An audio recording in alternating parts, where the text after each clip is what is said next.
everybody, I hope you guys are doing well. Oh my god, she's so weird, she's so scared. I love my life and you will love your life too. And this is the three things that I have. I'm actually just writing them down just now. Give me 1 second. I hope you guys are doing great. For today's video, I wanted to talk about leverage. How can you be better? Did y'all see that jiggle? 3 things I wrote down. The first one is quality over quantity. Oh my god, she's so basic. Like, girl, you telling me how to sum, how to subtract. Let me tell you something. I think this is very important because, example, for myself, my goal was to, grow and be better. Quality over quantity means to protect your energy. Guys, a little bit of a backstory. I have always I come from like a low income family. We always we worked really hard for like the things that we have, and I was caught in a cycle of like always overworking myself, thinking that it was gonna pay off, or thinking that the more you do, the better. And as a woman, like, I feel like my face, it's not that I looked ugly, but I always looked like really tired. Some of my friends would be like, girl, like, just rest, like, it's okay. Fashions. Oh, I made this drawing, guys. Look at this architecture drawings I made.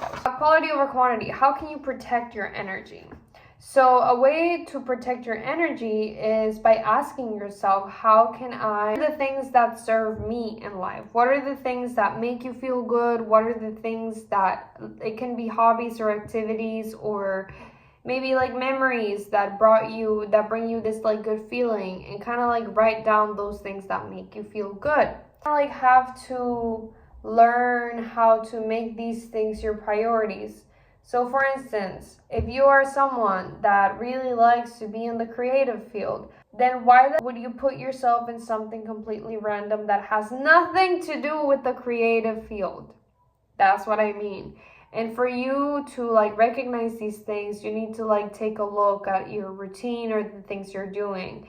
And oftentimes you will find yourself spending your time that might not serve you. There are times where you might need, for instance, to have like a side hustle or something on the side to maybe, there comes strategy. How can I jump from this one thing that's helping me afford myself and then jump into the next thing, so I am more in a field that I want to be, that will provide me more quality. So if you find yourself stuck in a bunch of side hustles, I think that would be considered quantity, right? And especially if you're not saving your money, if you're just making a bunch of money, but then you're wasting it all, then this turns into quantity. And then you become tired, and then you're wondering, why am I stuck in this loop? When it's quality, there is a strategy. You are thinking precisely what it is, this one thing that I enjoy doing, and that I want to pursue that because it makes me feel good, because it's something that makes me feel like me. Right? And for this, it has nothing to do with, you can literally write a poem about this. I think it's really important to dig into the arts of things and your feelings, and maybe nostalgia, right? Really play with these things to kind of like discover what are the things that bring you quality to your life. Second point, working smarter, not harder. For this one, caught myself working harder and not smarter for a really long time. I started working at a very young age. I think I was about 14. And my parents, I think, like, they never wanted me to be lazy. So I was never a lazy person. I was always doing things. I was always working. I always had a summer job. I was always like on the go. But my parents really prioritized working, because they do believe that through work, you develop a lot of maturity. I am a big believer in this. I do enjoy working till this day, but I also found myself caught in doing a lot of things, quantity over quality. What it means by harder, like, it literally means like, out of all the jobs there could be out there, you're looking for the jobs that are paying you like the least amount of money for like so many hours a day. And when you realize you do have an option and you continue going for the bare minimum and for the type of jobs that will give you so many hours and pay you so little, that's working harder and not smarter. Finding this strategy, I think, because this is when you kind of like, you can use every year, right? Like maybe like a 5-year plan, which every year you're thinking, okay, what is my strategy? This one year I'm gonna do this because then I will be able to do this and then I will be able to do that. And I know it sounds a little bit boring. It sounds like, oh my gosh, like I'm planning my whole life until death. There's no wandering. Wandering and things that are out of your control, always be there.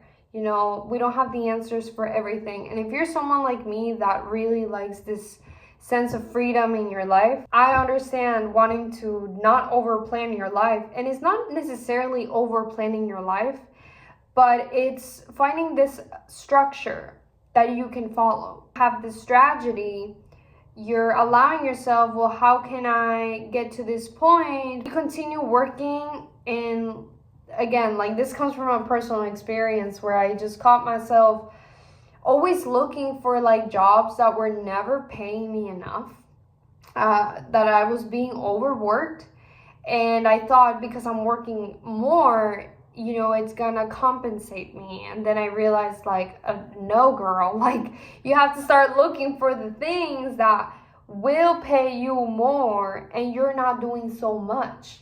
And these jobs are definitely out there. It does come with competition, some of them. But again, like structure, you can have like what I did to be able to prepare myself to start applying for jobs that will give me more leverage was to plan like maybe 1 hour of my day or maybe 3 hours of my Sunday working on a portfolio, working on my resume. How can I improve? So like going on different rounds of interviews, practicing with my interviews, at least taking a chunk of your day to start working on these things. We find ourselves caught in the old world, right? We want to take a step into the new world, to the future and the present. Let me say this.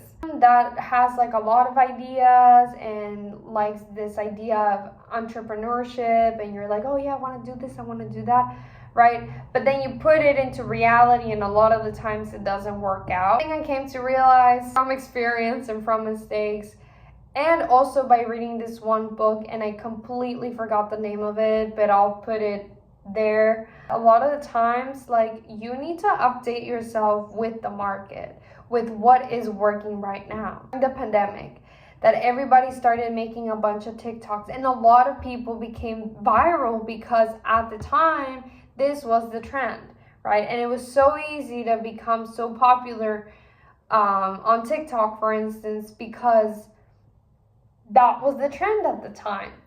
And so things like this are very important to stay updated, because if you are someone that has the dream of like, okay, I want to work on, you know, like this type of like business or something, but this like idea or this concept that you have is like so outdated, and then you wonder, well, my idea is good. Your idea is probably amazing, but the thing is, if you're not sticking to what is happening right now, you know, it doesn't matter whether your product is good or not, because if it's not up to date to what is happening right now, this one product you're trying to offer to the world is probably not going to succeed. Unless, if there's a strategy where you can find to fit it in to our present or to the future, right, something innovative, then maybe so.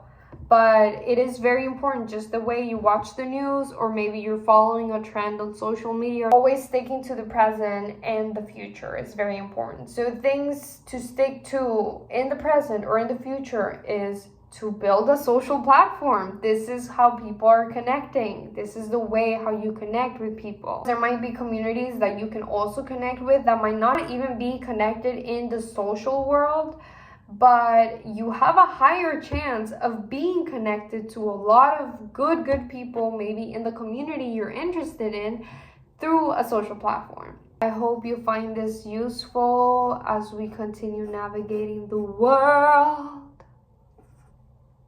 Have a good day.